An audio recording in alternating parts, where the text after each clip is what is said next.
Ok, entonces luego de comprender que efectivamente necesitamos para poder calcular dos puntos de referencia, eh, es bueno que traigamos a colación dos conceptos básicos de la geometría, ya que esto también inició por la geometría, aunque tiene que ver mucho con el movimiento y tiene que ver, pues en realidad, con todas las ciencias. El concepto de recta secante, como lo vemos aquí, una recta secante es una línea que corta a una curva en dos puntos. Entonces, si yo tengo una línea secante, pues de alguna manera puedo contabilizar cuál es ese desplazamiento en la curva desde un punto hasta otro.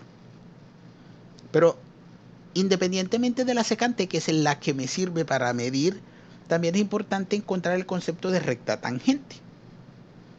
En realidad la recta tangente es la que nos interesa porque la tangente es la que manifiesta el movimiento perpendicular a la curva y que es base para el cálculo. Lo que sucede es que si yo recuerdo, si hacemos una remembranza con lo que tiene que ver con la recta tiene una característica que la identifica y más allá de identificarla, la diferencia de otras. Y es una cualidad que se llama pendiente. La pendiente no es otra cosa más que la inclinación que tienen todas y cada una de las rectas. En estos días que estamos en época de ciclismo, por ejemplo, deporte que nos apasiona a muchos, deporte que es insignia también más allá de fútbol para Colombia.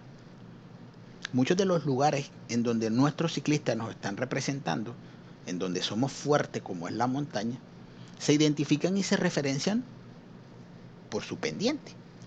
Cuando uno habla que una carretera o una calle tiene pendiente, que puede ser positiva si es hacia arriba, o negativa si voy bajando o descendiendo, hace referencia a la inclinación.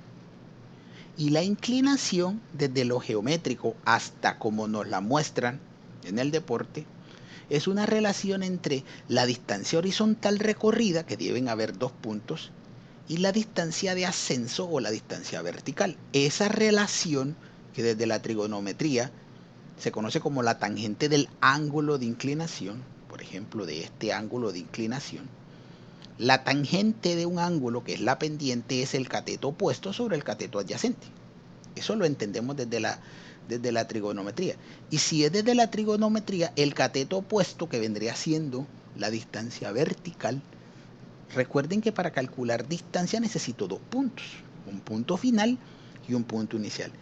Y la diferencia o el restante que hay, el espacio que hay entre un punto y el otro, pues no se puede medir más que restar el más grande menos el pequeño.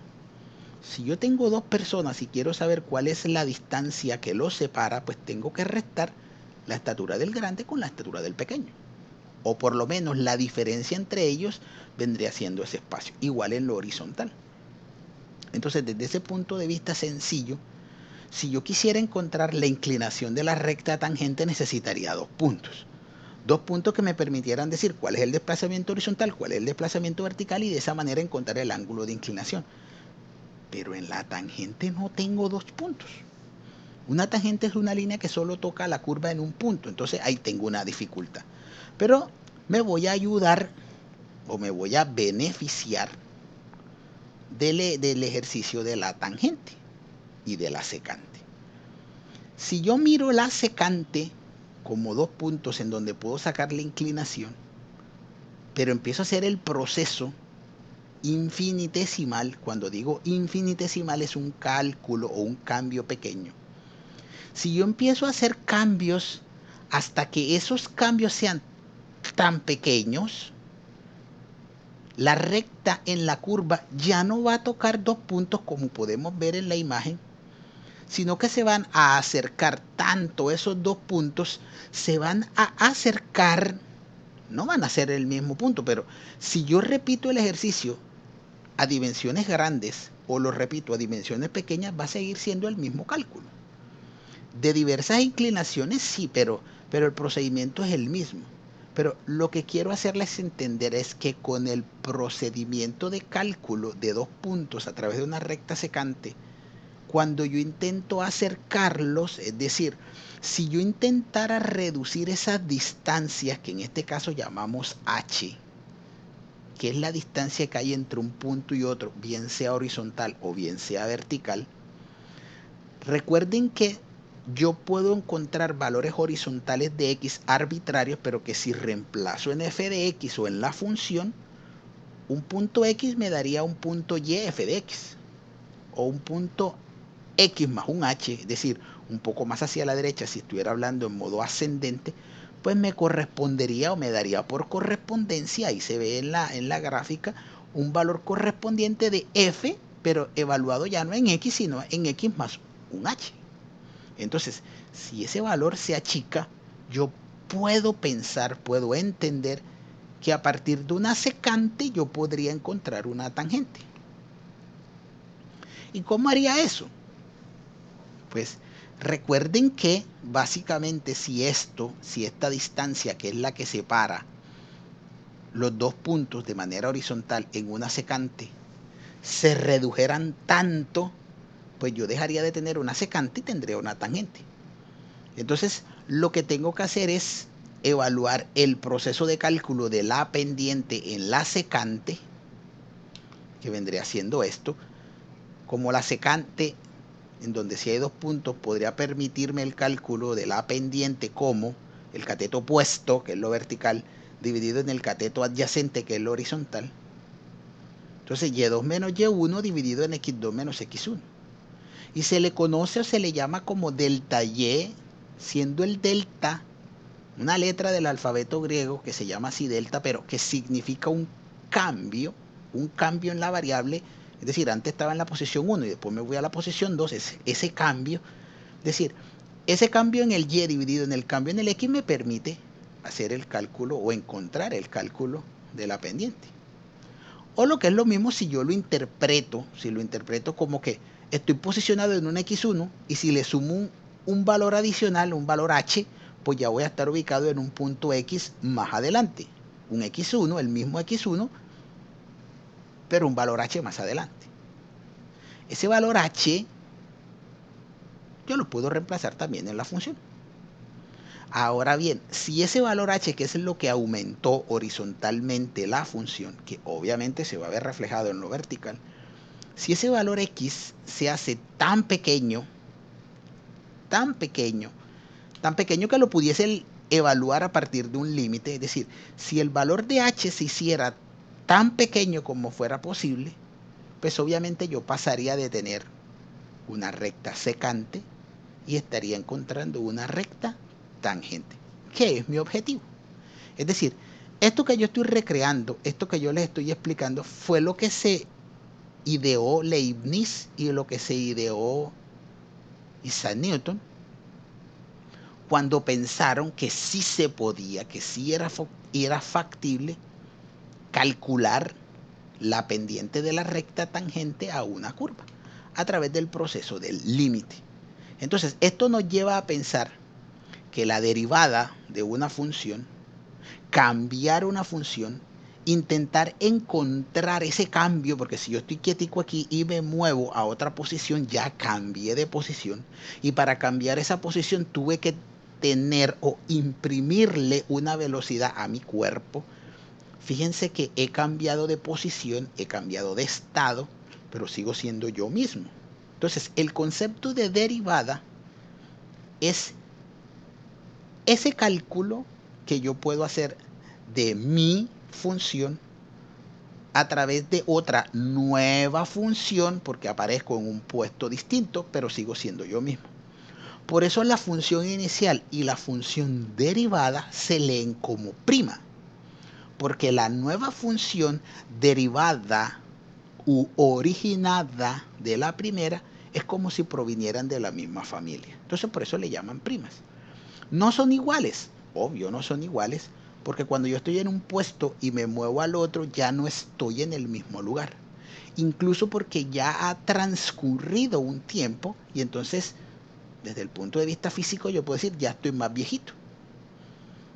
Incluso el proceso de espacio-tiempo, el hablar del presente, el pasado, desde el punto de física cuántica también tiene su razón de ser, porque uno dice incluso que cuando uno se ve en el espejo ya se ve es en el pasado, porque ha transcurrido un haz de luz mientras la luz viaja, aunque sea un espacio infinitesimal.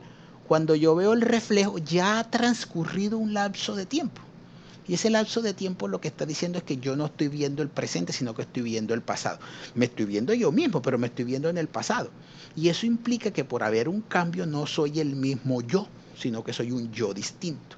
Entonces, es por eso que también existe gráficamente, no desde la representación gráfica, sino desde entenderlo de alguna manera, de imaginárselo de alguna manera.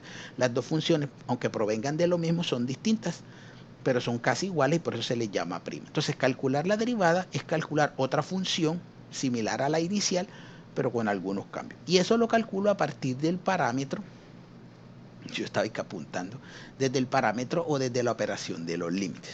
Entonces, para tener unas claridades y para poder de alguna forma ir puntualizando, si yo tengo una función y que podemos llamar f de x, entendiendo de que x es la variable independiente horizontal y que cuando interactúa se obtiene una respuesta emparejada de y, quiere decir que y es f de x, y es la función cuando ya ha sido operacionalizada.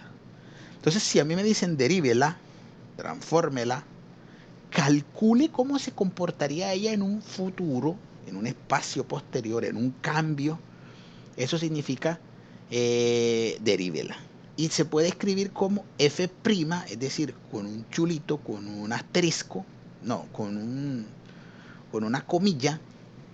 Esa es la manera de escribir f' y se lee prima. Pero también puedo decirlo desde el punto de vista de la palabra derivada, es distinga la y, derive la y, cámbiela, así sea infinitesimalmente, la variable y, o sea, la f de x, teniendo en cuenta que la variable referencia que cambia es x. Por eso se escribe dy de x. Quiere decir que dy de x es la variación, el cambio de la variable y con relación en función de la variable x, que sería la segunda forma de escritura.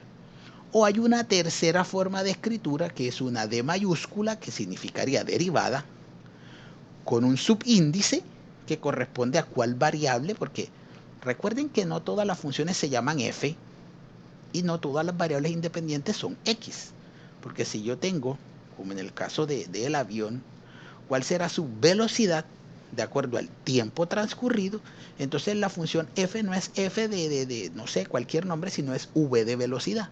Y la variable que cambia y que hace cambiar la velocidad no es x, sino es t de tiempo. Entonces, ese subíndice que se coloca en la parte inferior corresponde a la variable independiente. Entonces, esto se leería, derive la función y con base o en relación a la variable x. De y de x es derive la variable y con relación a x.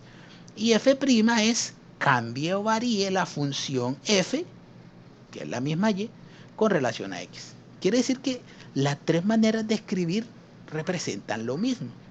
Y la variable nueva encontrada se lee prima con relación a la anterior. Entonces, para ir puntualizando cómo la leo, pero también cómo la interpreto, entonces la definición de derivada, o cuando a mí me pregunten qué es la derivada, la debo entender como un cambio, como un antes y un después. Eso indica 2 puntos, cómo estaba el inicio y cómo se va a comportar después.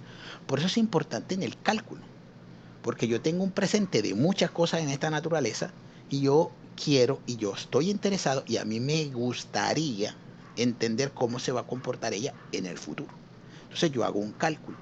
Ese cálculo matemáticamente lo calculo como el límite de la relación que existe entre las dos variables, una dependiente y una independiente, una horizontal y una vertical, o una x y una y, de tal manera que el incremento, la variación de esa variable independiente tienda a ser cero.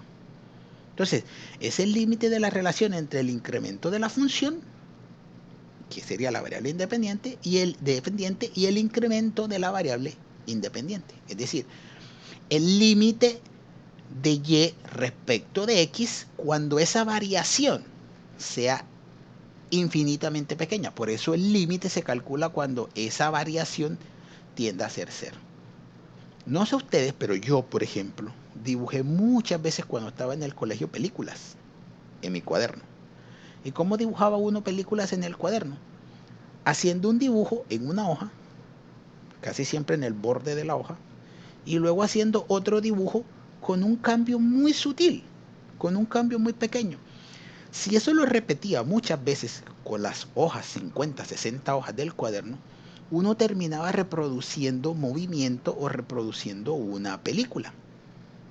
Yo siempre hacía la de un carrito que iba a movimiento, se estrellaba y el muñequito salía volando. Esa es la esencia de la manera como se crean las caricaturas en la realidad, como las películas. No sé si han escuchado el sonido de los rollos de las películas, que es muy típico, porque un movimiento no es más que una secuencia de fotos que van pasando rápido. Entonces, si esas fotos pasan muy lento, ¿cómo que nos damos cuenta? Pero si los cambios son tan sutiles, es decir, son muy pequeños, los cambios suceden de manera diminuta, no lo percibimos y lo que en realidad estamos encontrando es un cambio porque vemos que el objeto de estudio se mueve. Y lo que estamos aplicando es el concepto de límite. Mirar las variaciones de las funciones, de las variables de las funciones, cuando esas variaciones son muy pequeñas. Eso desde el punto de vista matemático. Pero si lo vamos y lo analizamos desde el punto de vista geométrico, la derivada corresponde a la pendiente de una recta que es tangente a una curva en un punto. Entonces, la derivada se puede interpretar como un cálculo de una variación, pero también lo puedo calcular como ese elemento distintivo de las, geométricamente, ¿no?, de las rectas en las curvas. Y desde la física, desde el movimiento, es muy importante encontrar este tipo de respuesta. Entonces, miremoslo ahora desde un ejercicio. Entonces, si a mí me dicen desde un principio, calcúlele el cambio, la prima, la derivada de una función, que en este caso es 13x menos 6, que puede representar en el plano cartesiano el desplazamiento de una partícula en el tiempo, pues yo voy a la formulita, que es esta que tengo aquí. Calcular la derivada, o sea, la f', es calcular el límite cuando h tiende a 0 de la función incrementada, un h, menos lo que había antes, que es f de x, es decir, lo que estaba después menos lo que había en un principio, dividido en h cuando h tiende a 0. Acuérdense que h es la diferencia, el delta de x, lo que se le aumentó a la variable. Entonces, en este caso, me piden que calcule la derivada, la prima, y que lo evalúe, lo reemplace cuando el valor de x es 4. Entonces reemplazo a x por 4, incrementado un h, menos f de x, miren que estoy recibiendo la fórmula que vendría siendo 4, dividido en h. Como f es 13x menos 6, y si ahora me dicen f de 4 más h, pues no es otra cosa más que reemplazar a la variable x por 4 menos h. Entonces quedaría 13, el mismo 13, y la x la cambio por 4 más h. Esto sería 13x, pero recuerden que ya no es x, sino 4 más h, menos 6. Esto vendría siendo la función aumentada, menos la función inicial, y la función inicial es 13x menos 6, pero recuerden que x cambió por 4, entonces sería 13 por 4 menos 6 y sobre h. Si yo desarrollo toda la operación de arriba, 13 por 4, 13 por h, menos 6, menos 13 por 4, y este menos le cambia el signo a los 2, más 6. Este 6 negativo con este 6 positivo se anulan, y este 13 por 4 positivo con este 13 por 4 negativo se cancelan, y solo me quedaría 13 por h en el numerador. Y en el denominador h. Si yo simplifico las h, me quedaría únicamente el límite de 13, y el límite de 13 es 13. Entonces, cuando me pidieron, oiga, encuentré la derivada, encuentré el cambio que representa la función, cuando la función vale 4, es hacer el cambio de la función y al final, pues reemplazar el valor de 4. En este caso, y de manera o a manera de conclusión, la derivada de la función f de x cuando x vale 4 vendría siendo el valor de 13.